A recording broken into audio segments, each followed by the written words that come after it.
Hello student, स्वागत है आपका अपना यूट्यूब चैनल क्लबजीत क्लासेस में।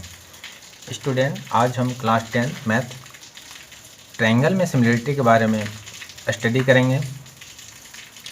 सिमिलरिटी का यहाँ पर पूरा कंसेप्ट पढ़ाया जाएगा, उसके बाद हम लोग एक्सरसाइज में आएंगे।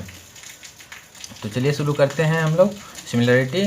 तो सबसे पहले हम लोग समझते हैं कि सिमिलरिटी किसको बोलेंगे। कोई भी दो फिगर कब सिमिलरिटी होता है।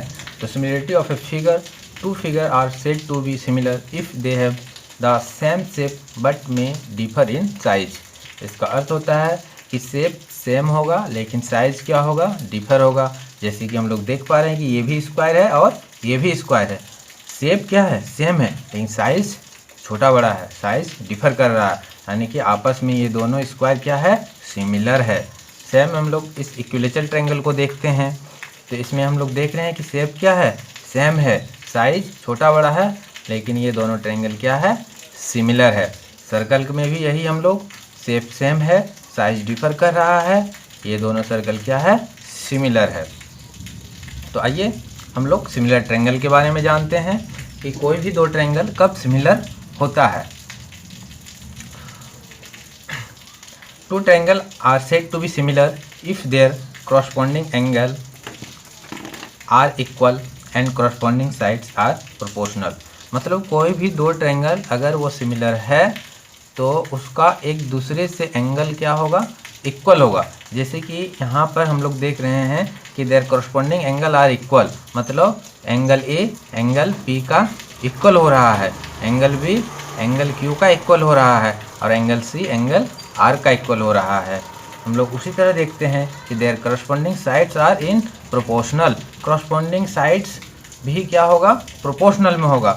तो करस्पॉन्डिंग साइड जैसे कि A B by P Q, A B by P Q, B C by Q R और A C by P R, ये प्रोपोर्शनल में होगा ही होगा जब दो ट्रायंगल सिमिलर होता है। स्टूडेंट, अब हम लोग corresponding side and corresponding angle के बारे में समझते हैं। जैसा कि दिया हुआ है टू ट्रायंगल्स यहाँ पर, तो triangle A B C similar है ट्रायंगल पी आर क्यू का। यहाँ पर दिया हुआ एंगल ए इक्वल है पी का, बी इक्वल है आर का और सी इक्वल है क्यू का। तो हम लोग इसमें से एक इक्वल एंगल को लेते हैं, एंगल ए, और एंगल पी को लेते हैं। तो side opposite to angle A and P are the corresponding sides. मतलब कह रहा है कि एंगल ए का अपोजिट साइड क्या है, बी सी है, और एंगल पी का अपोजिट साइड क्यू क्या है, क्यू आर है। तो बी सी और क्यू आर साइड क्या हो गया, करस्पॉन्डिंग साइड हो गया। ठीक इसी प्रकार से हम लोग अगर एंगल बी और एंगल आर को लेते हैं और देखते हैं कि एंगल बी का अपोजिट साइड क्या हुआ, ए सी हो गया, और एंगल आर का अपोजिट साइड क्या हो गया, पी क्यू हो गया। तो ए सी और पी क्यू क्या हो गया, करस्पॉन्डिंग साइड हो गया। ठीक इसी प्रकार अगर एंगल सी और एंगल क्यू को लेते हैं तो सी के अपोजिट साइड क्या है, ए बी है, और क्यू के अपोजिट साइड क्या है, पी आर है। तो ए बी और पी आर क्या हो गया, करस्पॉन्डिंग साइड हो गया। तो स्टूडेंट, अब करस्पॉन्डिंग एंगल के बारे में हम लोग समझते हैं। जैसा कि यहाँ पर दो ट्रायंगल दिया हुआ है, triangle A B C similar है ट्रायंगल ई एफ डी का, ई एफ डी का। यहाँ पर ए बी साइड इक्वल है किसका, ई एफ का, बी सी साइड इक्वल है किसका, डी एफ का, और ए सी साइड इक्वल है डी ई का।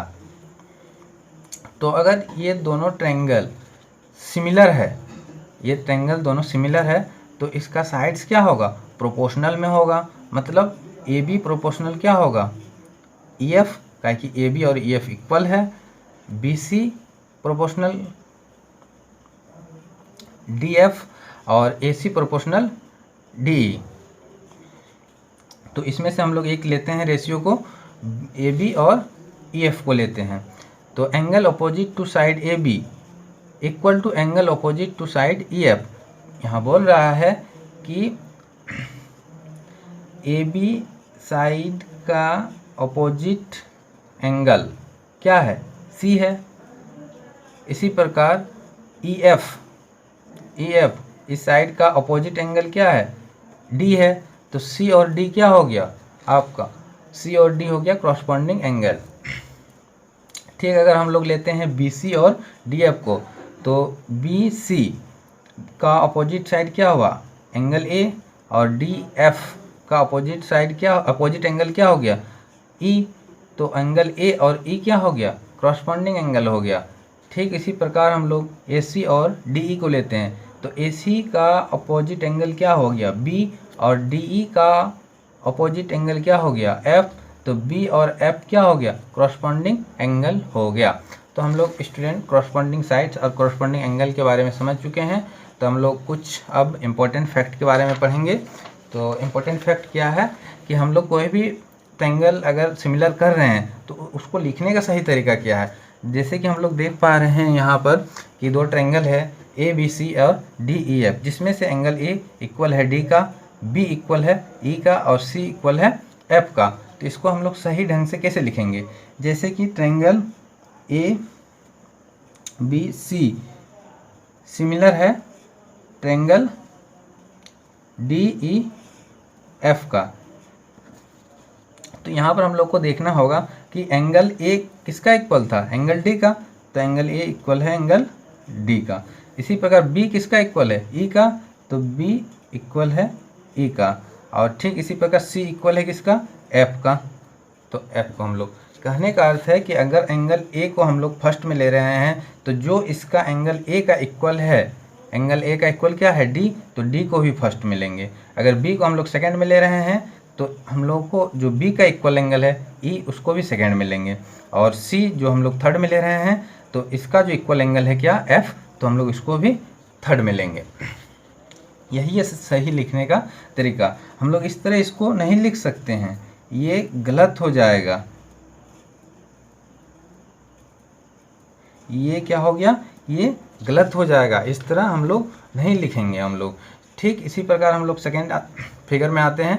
जैसा कि हम लोग देख पा रहे हैं कि क्या है, ट्रायंगल ए बी सी ये सिमिलर होगा। तो ए का इक्वल एंगल क्या है, ई है। तो यहाँ पर ट्रायंगल सबसे पहले ई देंगे हम लोग। इसके बाद बी का इक्वल एंगल क्या है, डी है। और फिर सी का इक्वल एंगल क्या है, एफ है। तो ये हम लोगों का सही लिखने का तरीका होता है। जैसे कि ए का इक्वल एंगल क्या था, ई था। बी का क्या था, डी था। और सी का क्या था, एफ था। तो इस तरह हम लोग लिखेंगे। जैसे कि एक नेक्स्ट फिगर में और एक हम लोग देख लेते हैं कि इसको हम लोग सिमिलर कैसे लिखेंगे। जैसे कि ट्रायंगल ए बी सी है, इसको सिमिलर करना है तो ट्रायंगल देते हैं। अब देखते हैं ए किसका इक्वल है, एफ का। तो यहाँ पर सबसे पहले एफ देंगे। इसके बाद बी किसका इक्वल है, डी का। तो सबसे पहले यहाँ डी देंगे। और सी किसका इक्वल है, ई का। तो यहाँ पर ई देंगे। ये एकदम लिखने का सही तरीका हुआ। हम लोग भूल से भी इस तरह नहीं लिखेंगे। Triangle A B C similar है ट्रायंगल एफ डी ई का। नहीं, ये तो सही है, ये तो हम लोग लिख ही सकते हैं।